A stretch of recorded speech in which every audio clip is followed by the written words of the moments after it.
नमस्कार। नाग पंचमी की आपको ढेर सारी शुभकामनाएं। आज हम आपको नाग पंचमी के इस पावन दिवस पर मां मनसा देवी की कथा सुनाने जा रहे हैं, जिन्हें नाग माता कहा जाता है।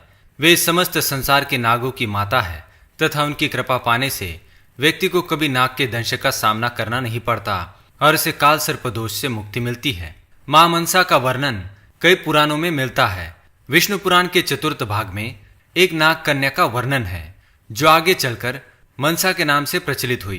ब्रह्म वैवर्त पुराण के अंतर्गत एक नाग कन्या थी, जो भगवान शिव तथा श्री कृष्ण की भक्त थी। उसने कई युगों तक तप किया था तथा भगवान शिव से वेद और कृष्ण मंत्र का ज्ञान प्राप्त किया, जो मंत्र आगे जाकर कल्पतरु मंत्र के नाम से प्रचलित हुआ।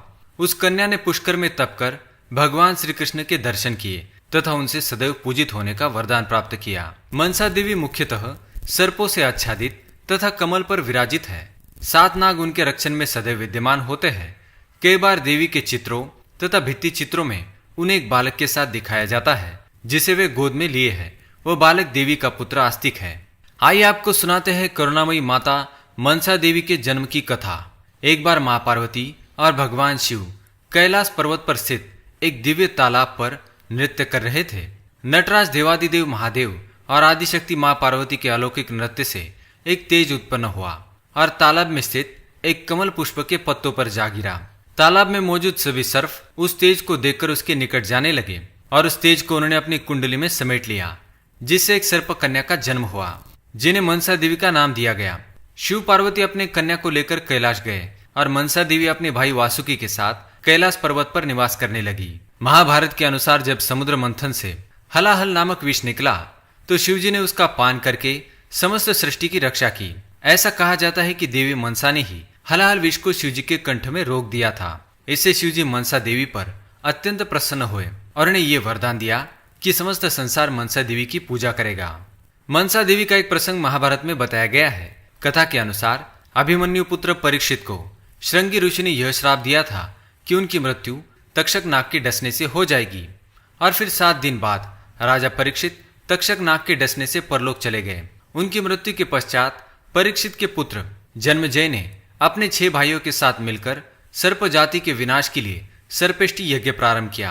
इस यज्ञ से बचने के लिए सभी सर्प नाग श्रेष्ठ वासुकी के पास चले गए। तभी शिवजी की आज्ञा से नागराज वासुकी ने अपनी बहन मनसा का विवाह जगतकारु ऋषि के साथ किया। मां मनसा और जगतकारु ऋषि से आस्तिक नाम के पुत्र का जन्म हुआ और फिर आस्तिक मुनि ने संसार के सभी सर्पों को सर्पेष्टि यज्ञ से बचा लिया।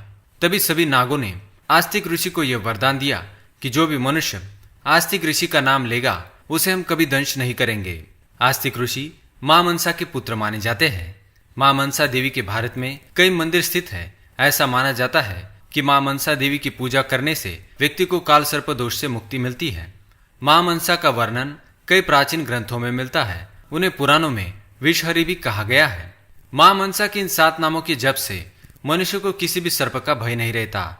वे नाम इस प्रकार है: जगतकारु, जगनदौरी, मनसा, सिद्ध योगिनी, वैष्णवी, नाग भगिनी, शैवी, नागेश्वरी, जरत्कारु प्रिया, आस्तिक माता और विषहरी। जब भी आपको मन में किसी सर्प का भय लगे, तो इन 7 नामों का जाप मन में अवश्य करें। तो दोस्तों, ये थी मां मनसा देवी के जन्म की कथा।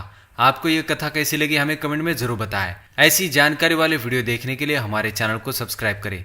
धन्यवाद।